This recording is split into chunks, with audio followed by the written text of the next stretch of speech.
పవన్ కళ్యాణ్ ఆలోచనలు మారుతున్నాయి. పవన్ కళ్యాణ్ నిర్ణయాలు మారుతున్నాయి. అలాగే పార్టీకి సంబంధించి దిశానిర్దేశం చేసే విషయంలో జన సైనికులను కూడా ఆయన పూర్తిగా ఒక్క వైపుకి డైవర్ట్ చేయబోతున్నారా? వాట్ నెక్స్ట్ అనే దానికి సంబంధించి ఇప్పుడు ఆ దిశగానే నిర్ణయాలు తీసుకోబోతున్నారు అని తెలుస్తోంది. జనసేనకు సంబంధించి జన సైనికులకు కొన్ని సూచనలు చేయబోతున్నారు త్వరలో అనేది. ఎందుకంటే పార్టీలో కొత్త వారు వచ్చి చేరుతున్నారు. తెలుగుదేశం పార్టీలో ఖాళీ లేని వాళ్ళు లేదంటే వైఎస్ఆర్సీపీ నుంచి టీడీపీలోకి వెళ్ళలేని వాళ్ళు ఖచ్చితంగా జనసేనను ఆశ్రయిస్తున్నారు. సామాజిక వర్గ పరంగా చూసుకున్నా, లేదంటే వేకెన్సీ పరంగా చూసుకున్నా. ఇటువంటి నేపథ్యంలో ఇప్పుడు సొంతంగా పార్టీని విస్తరించాలి అనే ఆలోచన చేస్తున్నారు పవన్ కళ్యాణ్.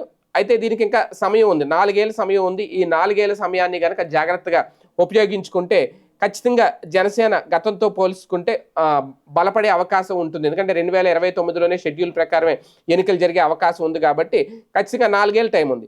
ఈ 4 ఏళ్ళు చాలా కీలకం. అలాగే దీపముండగా నిలిచాక పెట్టుకోవాలంటారు కాబట్టి ఇప్పుడున్న పరిస్థితుల్లోనే ఏ నిర్ణయమైనా తీసుకోవాలి పార్టీని పటిష్టం చేసే విషయంలో అనేది. అలాగే ఇప్పుడు జగన్మోహన్ రెడ్డి ఒక పక్క ఆయన పార్టీని బలోపేతం చేసుకునే విషయంలో కొన్ని కీలక నిర్ణయాలు తీసుకుంటున్నా ఆయన నిర్ణయాలు నచ్చని వాళ్ళు పార్టీని వదిలి బయటకు వస్తున్నారు. వాళ్ళకి ఎక్కువగా ఇప్పుడు బాలినేని శ్రీనివాస్ చూసిన ఇలాంటి కొంతమంది సీనియర్లు ఇప్పుడు అంతా కూడా జనసేన వైపే చూస్తున్నారు. అలాంటి వాళ్ళకి ద్వారాలు తెరిచి పెడుతున్నారు. ఎందుకంటే తెలుగుదేశం పార్టీలో అక్కడ ఖాళీ లేదు. ఇటువంటి నేపథ్యంలో వాళ్ళని ఉపయోగించుకొని పార్టీ బలోపేతం అయ్యే దిశగా కొన్ని నిర్ణయాలు తీసుకోబోతున్నారు అనేది త్వరలోనే దీనికి సంబంధించి ఒక ప్రకటన కూడా చేయబోతున్నారు అనేది, వీళ్ళందరూ పార్టీ కోసం కష్టపడేలాగా పార్టీలో పదవులు కూడా ఇవ్వబోతున్నారు అనేది ఒక కీలకంగా తెలుస్తున్న సమాచారం. ఎందుకంటే గతంలో మొన్న ఎన్నికల్లో 21 స్థానాలు తీసుకుని 21 స్థానాల్లో ఎప్పుడైతే విజయం సాధించారో 100% విజయం సాధించారో పవన్ కళ్యాణ్ మీద ప్రజల్లో ఎలాంటి నమ్మకం ఉంది అనేది కూడా ఇప్పుడు నాయకులకు బాగా అర్థమైంది.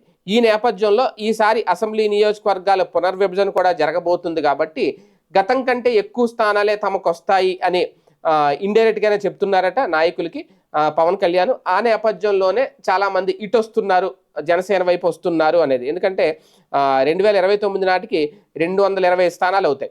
175 స్థానాలు, 50 స్థానాలు పెరుగుతాయి. అసెంబ్లీ సీట్లు 220 స్థానాలు అవుతాయి. ఈ పెద్ద మొత్తంలో ఉండే సీట్లు కూడా ఖచ్చితంగా ఈసారి ఏం చేస్తుంది, 3వ వంతు సీట్లు కోరే ఆలోచన ఉంది పవన్ కళ్యాణ్ గారు. ముందు నుంచి చెప్తున్నారు 3వ వంతు సీట్లు కోరితే కనుక ఖచ్చితంగా 75 సీట్ల వరకు జనసేనకు వస్తాయి.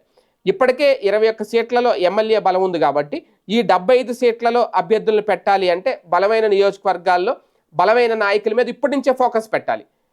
ఇప్పుడు ఆ పనే ఆల్రెడీ పవన్ కళ్యాణ్ మొదలు పెట్టారు అనేది. అదే గనక జరిగితే ఈ సీనియర్లు అందుకే తీసుకుంటున్నారు ఆ నియోజకవర్గాల్లో. ఇప్పుడు ఒక బలమైన 75 నియోజకవర్గాలను రెడీ చేసుకుని రేపొద్దున 75 స్థానాలు కూడా తాము దక్కించుకుంటే, కూటమిలో భాగంగా పొత్తులో భాగంగా దక్కించుకుంటే ఈసారి మరొకసారి 75 స్థానాల్లో విజయం సాధిస్తే అప్పుడు జనసేన ఏంటి అనేది అందరికీ అర్థమవుతుంది అనేది. ఇప్పటికీ అర్థమైంది ఏంటనేది. ఈ సంచలన నిర్ణయాలు అయితే తీసుకోబోతున్నారు పవన్ కళ్యాణ్. ఆ దిశగానే కొన్ని సూచనలు కూడా జన సైనికులకు చేస్తున్నారు అనేది ప్రచారం.